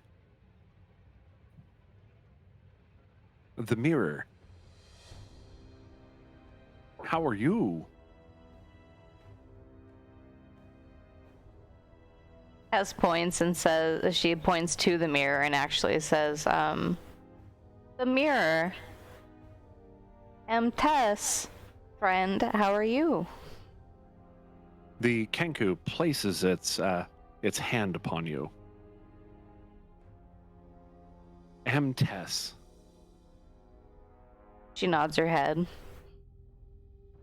You notice that in its left hand, or I'm sorry, in its right hand, it is clutching a roll of parchment very firmly. Pointing to the parchment, she says, Scritto have message for Tess and friends? Scritto, how are you? And produces this page to you. On it is scrawled some very broken common, and it looks a little something like this.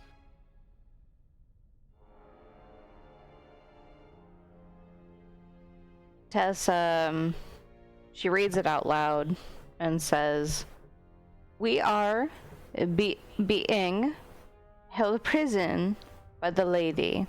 And she looks at Scritto and says, Tess that lady friend. Tess, friend. She looks back to the note and says, we serve or die. Please save us. Follow Scritto. And she'll turn and look back to the rest of the group. Tess thinks our friend might need help.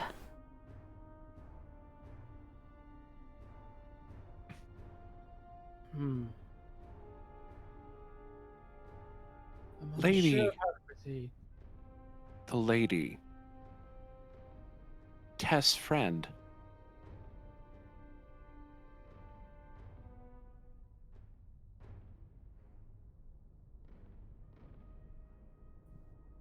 Tess' friend. The lady. The mirror.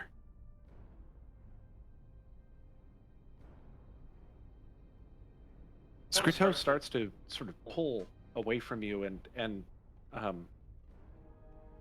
kind of gestures back toward the mirror, as if they want to go back into the mirror.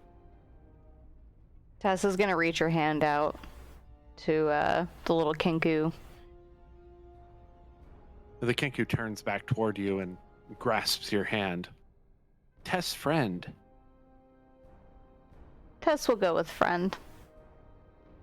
Tess' friend. Is he Scritto- like pulling on her or anything like that?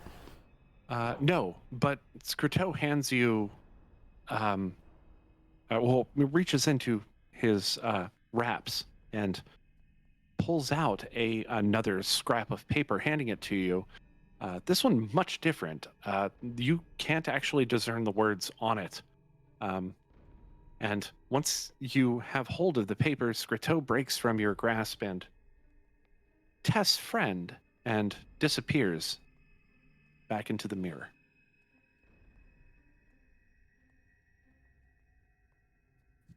Tess is gonna take a step forward and then she's gonna turn back to the rest of the group and look at them real quick and say, Tess is so sorry.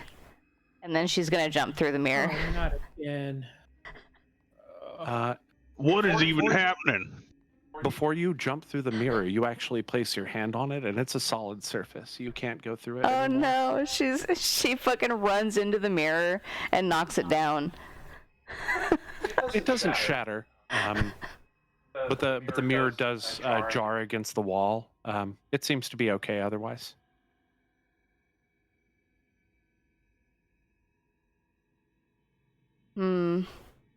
Seems we definitely need to help our friend. We need to get this mirror out of here and keep it nearby so the next time it opens we can go through.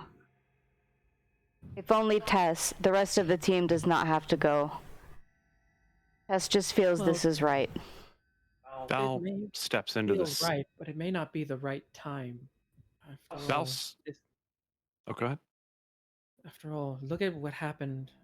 It felt right for you to go to hell previously, and it took a lot in order for us to find the luck to escape. Val Phelan steps into the cell and places a hand on your shoulder. Seems to be a running thing that he's doing. Tess, if you need to go into that mirror, I will follow you. Tess appreciates the friendship. And she pulls out the letter and kind of shows it to everyone. Like, she's gonna step out of the cell real quick. And say, this creature wrote this letter to us. They need help. There's something going on, and we don't know if this lady could be part of it. Indeed, that was my thought as well.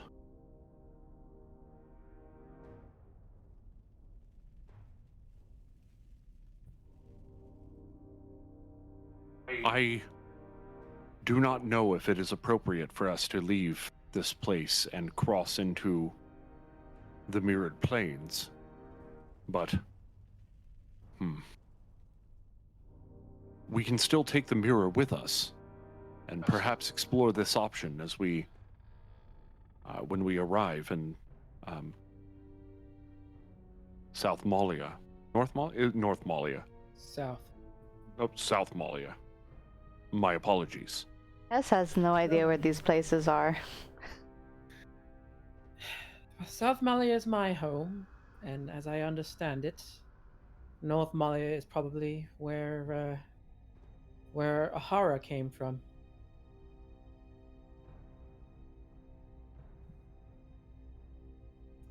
I came from Malia. I was from Jindu originally. Indeed, you were probably you're probably more versed with North Malian culture. There was a lot of conflict between the orcs of Jendu and the North Malian city elves. To be fair, it has been close to 200 years for me.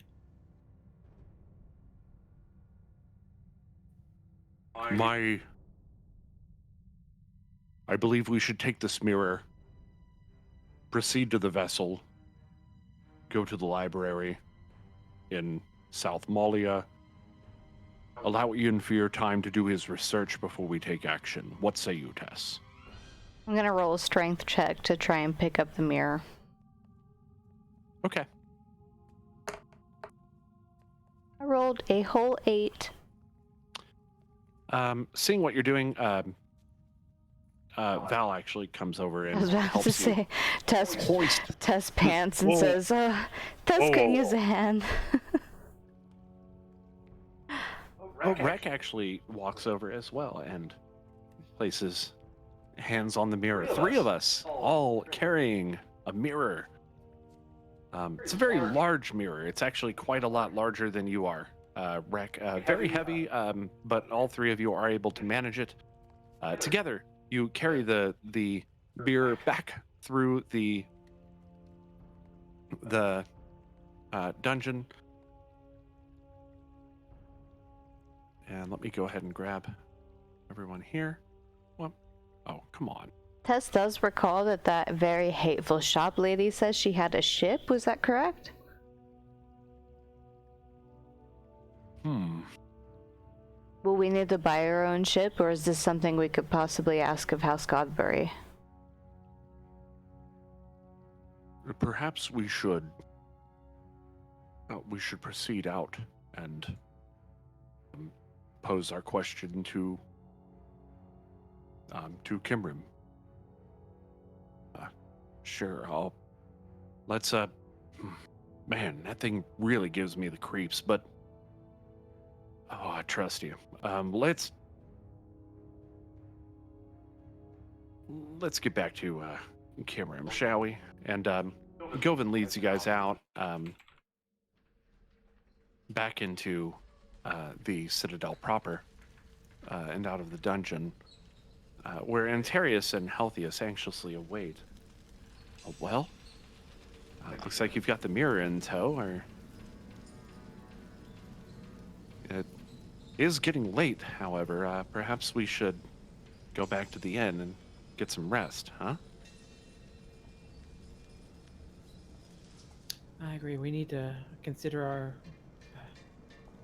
our long-term plans and how we're going to set about curing this disease and solving this mirror issue and so many other things that seem to compound our travel. So, hold on.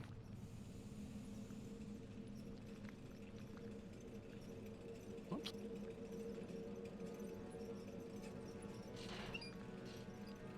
Valphalin steps forward, and approaches Kimrim, actually, and says,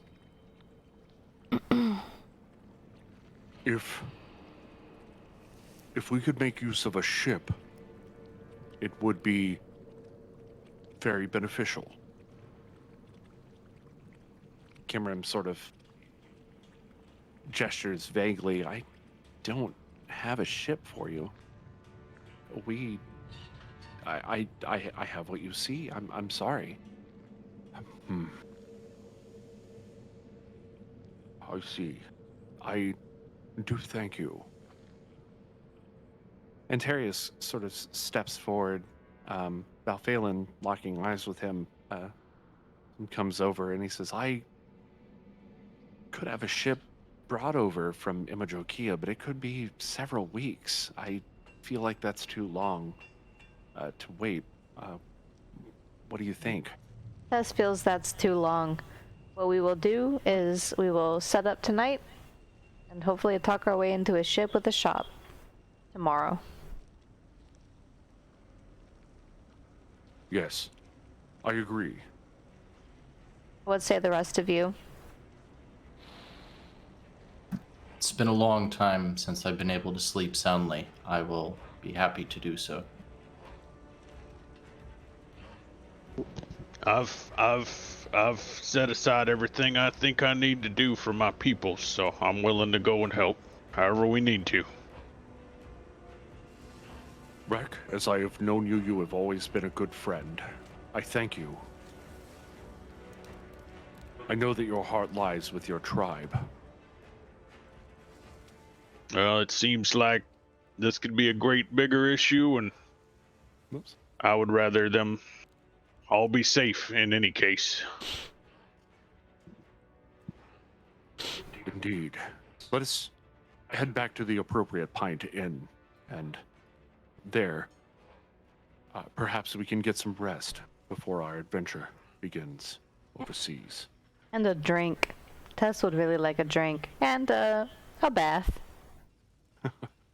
Indeed. All right, we'll make some preparations and get everything prepared for you. Will you be bringing your cart and horses on your journey? Tess would prefer to. Indeed, that would probably be best if we had some means of travel between the coast and Malia. What was the city called again? I'm so sorry, Ahara. Ianfyr. It's Shelphaven. Shophaven.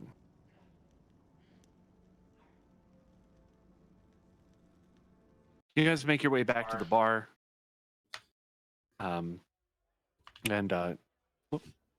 Actually, I did not mean to do that. You guys make your way back to the bar. Ahara, this is probably the first time you've actually seen this one. The last time you saw this bar, it was actually under construction, and they seem to be undergoing some sort of a remodel. The bar looks much different now that you approach it from the front. There's a sign, very intricate out front, that says the appropriate Pint Inn.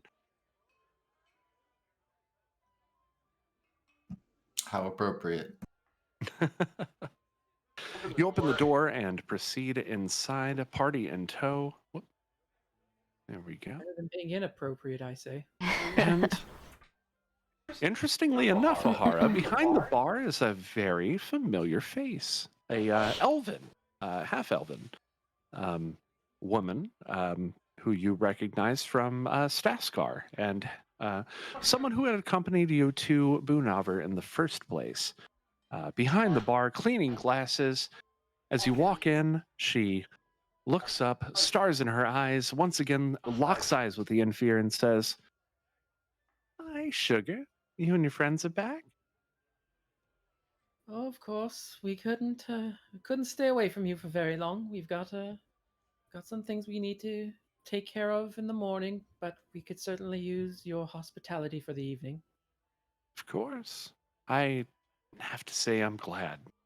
Haven't seen any customers all day, and frankly, I am starting to worry that I won't be able to pay rent on the place. Well, in the meantime, uh, me and my friends, we certainly could use our share of some filling foods, some hearty drinks, and looking over to Tess and to say, and possibly some bathing. Yeah, Tess definitely doesn't feel as fresh as usual these days. Everybody starts to approach the bar, Ahara. I'm gonna play a tune. Say again? I'm gonna play a tune in the corner.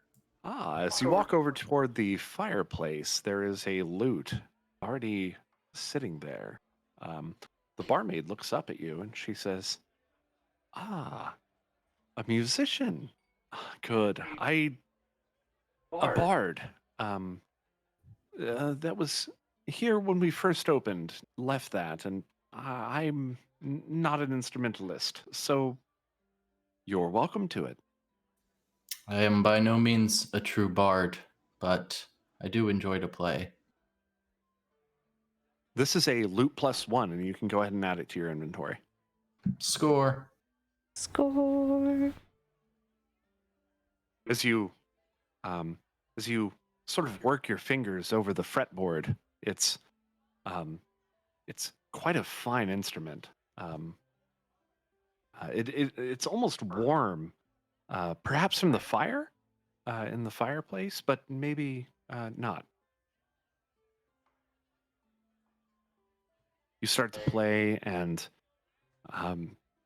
melodies and harmonies and chords emanate from this instrument. It is absolutely beautiful. Go ahead and roll a performance check on this.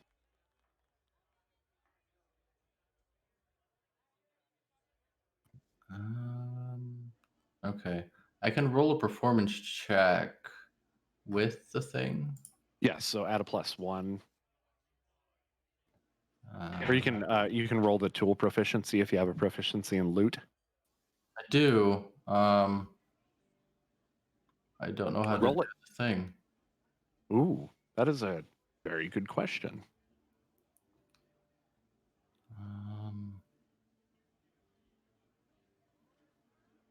Okay. Well, anyway, I'll just do it. So my performance is +2. The tools proficiency gives another +2, right? Yes. So I'll just do it D20 +4. Cool. How do you do a roll? So you'll click the dice in the lower left-hand corner of your screen, and you can click the D20 at the top, and then click roll at the bottom. There it is. 17. +4, 17. As you work your fingers up and down the fretboard. This is incredibly sensual. Yes, incredibly. In fact, the tones that emanate from the instrument are almost ethereal. It is a very well-made instrument, and one that has a sort of student of the instrument, you can respect all of the finer intricacies of the tool. Nice.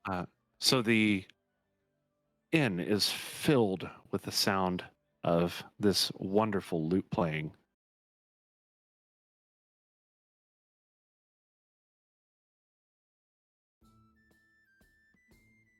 That's neat. It's almost as if other instruments are playing. But no, it is simply Ahara and his proficiency with the tool. Tessa claps her hands along to the beat of the song. Galphalin produces a pipe from within his robes and lights up, and once again, the pillows of smoke billow from his nostrils and begin to fill the air with a very musky aroma. The candlelight at the tables illuminates and warms the night, as well as the hearth. You all order food and drink, and the barmaid accommodates you, brings it from the kitchen over to the right. Ahara, you notice that she's working alone. There are no other people working here this evening. As she returns and drops your drink off at the table nearby, and the food around the bar, leaving a space, of course, for you, Ahara. She says, of course, if you require our rooms, they are open to you. No need for payment. I appreciate that. Everyone, that is all the time that we've got for today. It has been a wonderful, wonderful time, and I hope you've enjoyed our episode of New Dalancia, our Dungeons & Dragons 5th edition campaign, and I hope that you will join us next week, 5 to 7 p.m. here on the VG Punks Twitch channel, and as well, check out Deep Space Transmissions, our Elite Dangerous radio show that goes live 6 to 9 p.m. on, once again, right here on Twitch. On That Saturdays. happens on Saturdays. Yes, thank you. On Saturdays, 6 to 9 p.m. I hope to see you there. As always, this is VG Punks and Friends, and we are signing off for the week. Bye. Until then, take care and keep a song in your heart.